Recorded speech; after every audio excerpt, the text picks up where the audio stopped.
నమస్తే రమగారు. నమస్తే జయ.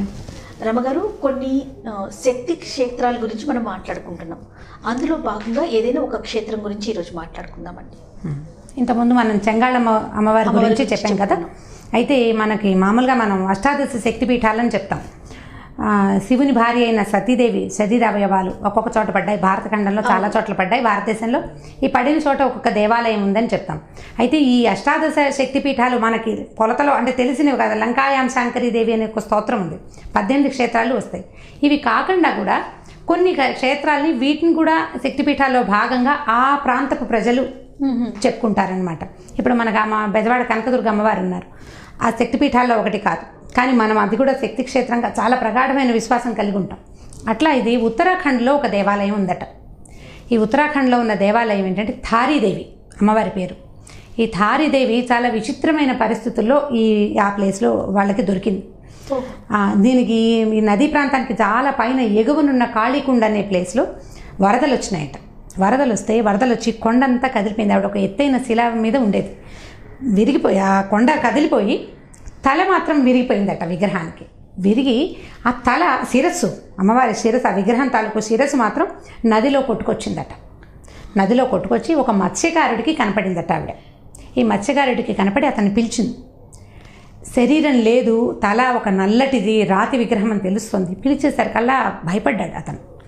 భయపడ్డాడు, కానీ ఆవిడ చాలా ఆశ్వాసన ఇచ్చింది. పర్వాలేదు, నువ్వు భయపడద్దు, నేను మీ అమ్మనే, రా నా దగ్గరికి రా, నన్ను తీసుకో, నన్ను పైకి దిగి అని పిలిచిందట. పిలిస్తే ఈ మత్స్యకారుడు నదిలోకి దిగితే అతను రావడానికి వీలుగా మెట్లని ఏర్పరిచింది అమ్మవారని చెప్తారు. ఆ మధ్య దాకా ఉండేవి కూడా అట.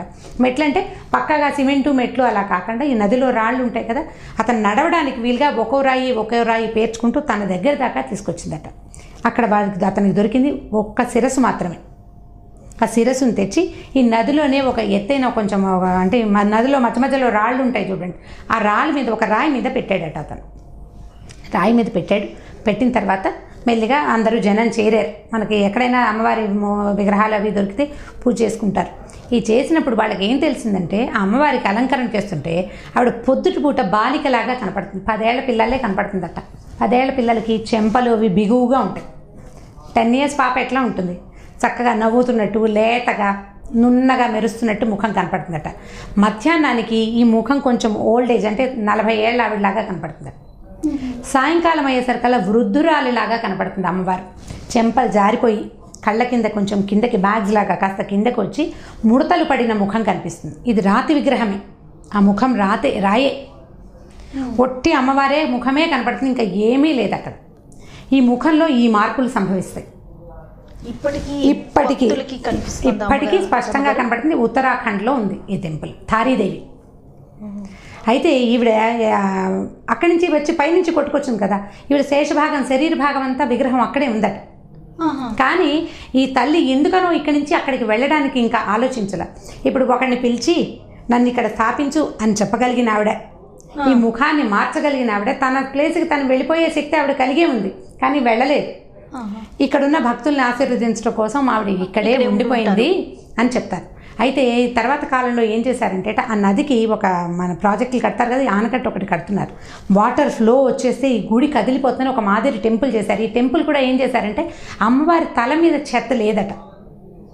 గుడి కట్టారు, ఒక మందిరం లాంటిది కట్టారు. ఈమె తల మీద మాత్రం ఏమీ లేదు, కవర్డ్గా ఉండదు, ఆచ్ఛాదన లేదు, ఏమీ లేదు. గుడి ముందుకుంటుంది, అమ్మవారి శిరస్సు వెనక్కు ఉంటుంది. ఊరికే మందిరం లాగా కట్టారు, ఒక మండపం లాంటిది కట్టారు. ఆమె మీద ఏ ఆచ్ఛాదన లేకుండానే ఉంటుందట. ఈ గవర్నమెంట్ ఏం చేసిందంటే ఈ ఆనకట్ట కడుతున్నాము, నీళ్లు ఒకటేసారి 10 ఇవన్నీ వదిలేస్తారు కదా, ఒకటేసారి ఎత్తినప్పుడు మొత్తం ఫ్లో వచ్చి దేవాలయం దెబ్బతింటుందన్న ఉద్దేశంతో కింద నుంచి పిల్లర్స్ వేసి పైకి లేపి కట్టారట. అదే నదిలో అదే ప్లేస్లో పైకి లేపారు గుడిని. ఒక కొండ రాయి మీద అమ్మవారి ముఖం వెలిసి ఉన్నది అక్కడ. దాన్ని అలా పైకి లేపుకుంటూ వచ్చారు. ఇప్పుడు టెక్నాలజీ చాలా పెరిగింది కదా జయ. ఈ టెక్నాలజీ తోటి 4 పక్కల 4 పిల్లర్స్ వేసి ఒక పెద్దది పైకి ఇలా లేవదీశారు. ఈ మా ఒడ్డు మీద నుంచి ఈ గుళ్ళోకి వెళ్ళడానికి కూడా పక్కాగా ఏర్పాటు చేసి పెట్టారు. జనం వెళ్తూనే ఉన్నారు.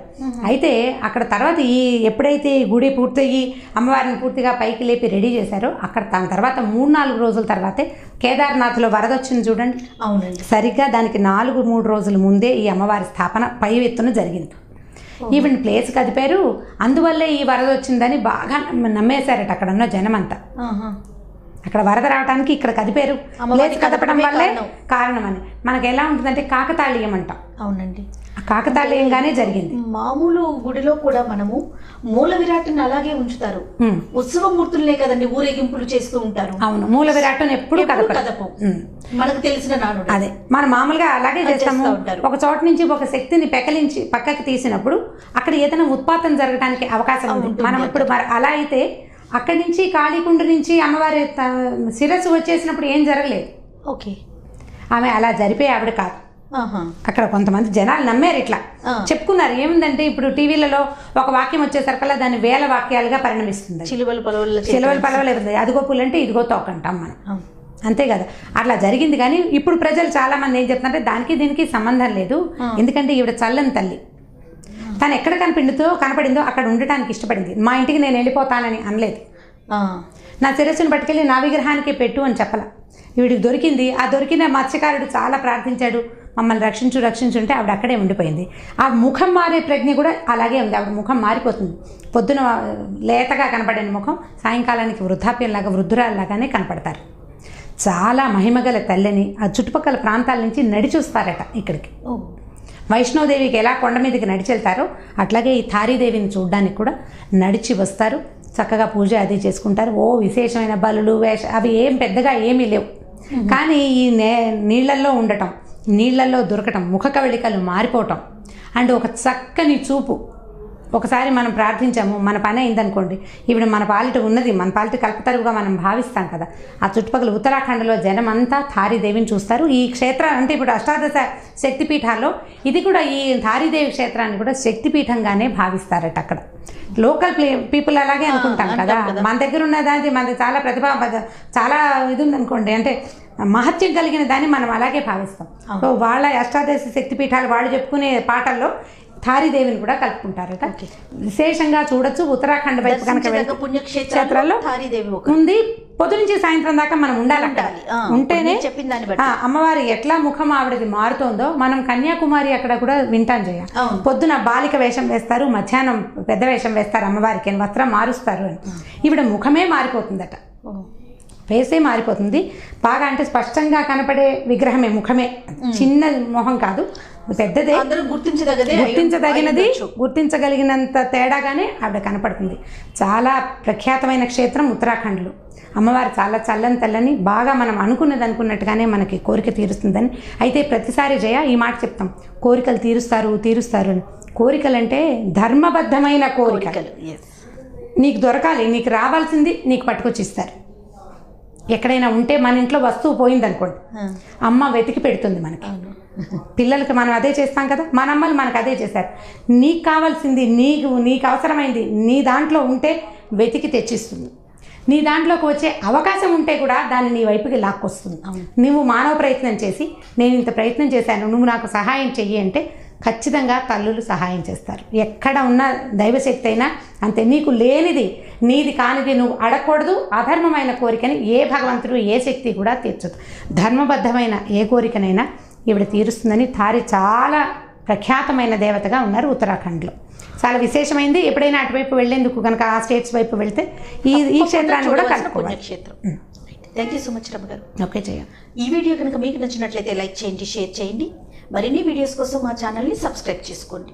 సుమన్ టీవీలో మీ పర్సనల్ అండ్ బిజినెస్ ప్రమోషన్స్ కోసం కింది నెంబర్కి కాంటాక్ట్ చేయండి.